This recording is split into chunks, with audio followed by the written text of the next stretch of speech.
आज की वीडियो चीन की नींद उड़ा देने वाली फैसले पर है, जिसमें दलाई लामा ने ये साफ कह दिया है कि अगला दलाई लामा कौन होगा ये चीन नहीं बल्कि तिब्बती बौद्ध परंपरा और उनका गदेन फोड्रंग ट्रस्ट तय करेगा। यानी अब बीजिंग का गोल्डन अर्न और सरकारी पुनर्जन्म स्कीम की ऐसी तैसी हो चुकी है। दलाई लामा का ये बयान कोई मामूली बात नहीं है, ये सीधा सीधा चीन के लॉर्डशिप वाले रवैया को चुनौती देती है और एक आध्यात्मिक क्रांति का ऐलान भी है। चलिए आपको शुरू से बताते हैं।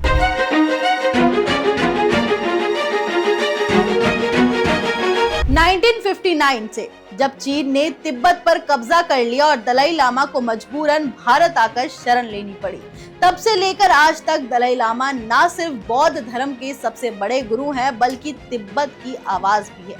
लेकिन चीन इस बात को कभी पचा नहीं पाया है। उसे डर है कि जब दलाई लामा नहीं रहेंगे तो तिब्बती आंदोलन भी कमजोर पड़ जाएगा। इसी डर में चीन ने एक चाल चली कि अगला दलाई लामा वो खुद चुनेगा अपने गोल्डन अर्न नाम के सिस्टम से, जिसमें लॉटरी की तरह नाम निकाला जाएगा और बीजिंग का पसंदीदा धार्मिक चेहरा दुनिया के सामने पेश कर दिया जाएगा। लेकिन अब दलाई लामा ने खुद ही चीन की ये स्क्रिप्ट फाड़ कर फेंक दी है। उन्होंने कहा है कि उनका अगला पुनर्जन्म चीन के बाहर किसी आजाद देश में होगा और उसे चुनने का हक सिर्फ उनका ट्रस्ट रखेगा, ना कोई पार्टी, ना कोई सरकार, ना कोई ड्रैगन की दाढ़ी वाला सिस्टम। यही नहीं, उन्होंने ये भी कहा है कि अगला दलाई लामा महिला भी हो सकती है और इस फैसले में धर्म, कर्म, अनुभव और परंपरा चलेगी, ना कि कम्युनिस्ट पार्टी की मर्जी। ये ऐलान सिर्फ धार्मिक नहीं है बल्कि राजनीतिक भी है। चीन की बौखलाहट दिखाती है कि दलाई लामा ने बिल्कुल सही समय पर गौर किया है। न्यूज रिपोर्ट्स बताती है कि चीन अब उस स्तर पर पहुंच गया है जहां वो धार्मिक गुरुओं के पुनर्जन्म पर सरकारी सर्टिफिकेट जारी करता है। यानी अब पुनर्जन्म के लिए भी बीजिंग की मुहर चाहिए। इससे बड़ा विडंबना और क्या ही हो सकती है। चीन चाहता है कि तिब्बत का धर्म भी उसके अधीन हो जाए ताकि तिब्बतियों की सोच और आत्मा पर भी वो कब्जा कर सके। लेकिन दलाई लामा ने उसे दो टूक शब्दों में जवाब दिया है, हमारा पुनर्जन्म, हमारा नियम। अब दुनिया भी दलाई लामा के साथ खड़ी हो गई है। अमेरिका ने कहा है कि चीन को दलाई लामा के उत्तराधिकारी के मामलों में कोई दखल नहीं देना चाहिए। वहीं यूरोपियन यूनियन और कई देशों ने धार्मिक स्वतंत्रता के इस फैसले को सराहा भी है।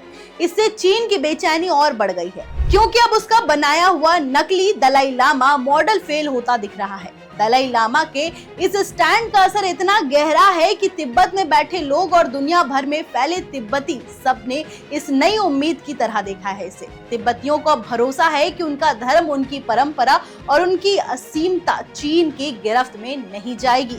चीन की दिक्कत ये भी है कि वो तिब्बत को सिर्फ एक जमीन के टुकड़े की तरह देखता है, जबकि तिब्बती लोग उसे आध्यात्मिक पहचान की तरह जीते हैं। चीन को डर है कि अगर अगला दलाई लामा किसी आजाद देश में जन्म लेता है तो उसका नैतिक वर्चस्व टूट जाएगा और दुनिया भर में तिब्बत को लेकर फिर से समर्थन की लहर उठ सकती है। यही वजह है कि चीन ने तो एक नया लॉ भी बना दिया है, जिसमें लिखा गया है कि कोई भी धार्मिक व्यक्ति अगर पुनर्जन्म लेना चाहता है तो पहले सरकार से अनुमति लेनी होगी। अब आप खुद सोचिए, पुनर्जन्म के लिए सरकारी परमिशन, ऐसा सिर्फ चीन में ही हो सकता है। लेकिन दलाई लामा ने इस लॉ की धज्जियां उड़ा दी है। उनका ये फैसला ना सिर्फ तिब्बती स्वतंत्रता आंदोलन को नया जीवन दे रहा है बल्कि चीन को भी एक मजबूत संदेश भेज रहा है कि हर चीज उसकी मुट्ठी में नहीं रह सकती है।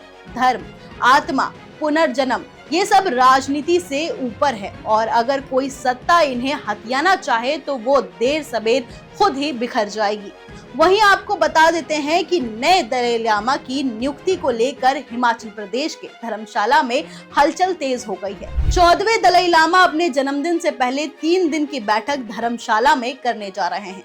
इस बैठक में दुनिया भर के 100 बौद्ध धर्मगुरु शामिल हो रहे हैं।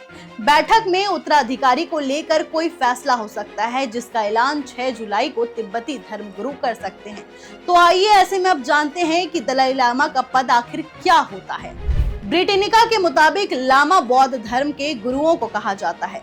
11वीं शताब्दी में दलाई लामा का पद बनाया गया था। शुरुआत में दलाई लामा का पद सिर्फ एक धार्मिक और श्रद्धा का पद था।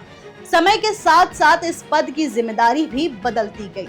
13वें दलाई लामा ने किंग राजवंश के समय तिब्बत से चीनी सैनिकों को खदेड़ दिया। चीनी सैनिकों के तिब्बत से जाने के बाद उन्हें यहाँ शासन भी किया। हालांकि 14वें दलाई लामा के आने के बाद तिब्बत में चीन ने अलग ही मोर्चा खोल दिया। 1960 में तिब्बत में चीन का आक्रमण शुरू हुआ, जिसके बाद दलाई लामा को वहां से निकलना पड़ा। भारत में धर्मशाला में आकर दलाई लामा ने निर्वासित सरकार का गठन किया। यहीं से वो बौद्ध धर्म को अपने अनुयायियों और तिब्बत के लोगों से बात करते हैं। अब नए दलाई लामा की नियुक्ति पर क्या विवाद चल रहा है, आइए इसे भी समझते हैं। दरअसल दलाई लामा की नियुक्ति को लेकर जो प्रावधान है उसके मुताबिक तिब्बत में जन्मे उस बच्चे की खोज होती है जिसका आत्मा वर्तमान दलाई लामा से मिलता जुलता हो।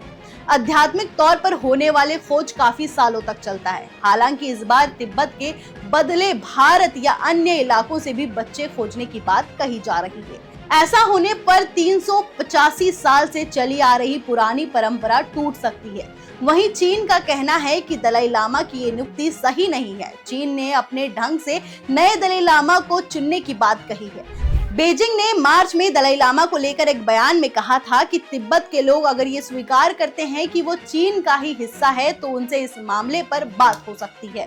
तो अब दलाई लामा का ये जो स्टैंड है अत्याधुनिक सत्ता की ताकत को दर्शाता है और ये भी बताता है कि शांति से लड़ी गई लड़ाई भी सत्ता की दहाड़ को चुप करा सकती है। तो अब जाकर दलाई लामा ने जो स्टैंड लिया है वो अत्याधुनिक सत्ता की ताकत को दर्शाता है और ये भी बताता है कि शांति से लड़ी गई लड़ाई भी सत्ता की दहाड़ को चुप करा सकती है। आज दलाई लामा ने ये साबित कर दिया है कि जब इरादे सच्चे हों और परंपराएं जीवित हो तो दुनिया की सबसे ताकतवर सरकारें भी घुटने टेक देती है। कैसी लगी आपको ये रिपोर्ट, हमें कमेंट में जरूर बताएं और ऐसी ही तमाम बड़ी खबरों के लिए देखते रहें ONOG न्यूज। धन्यवाद।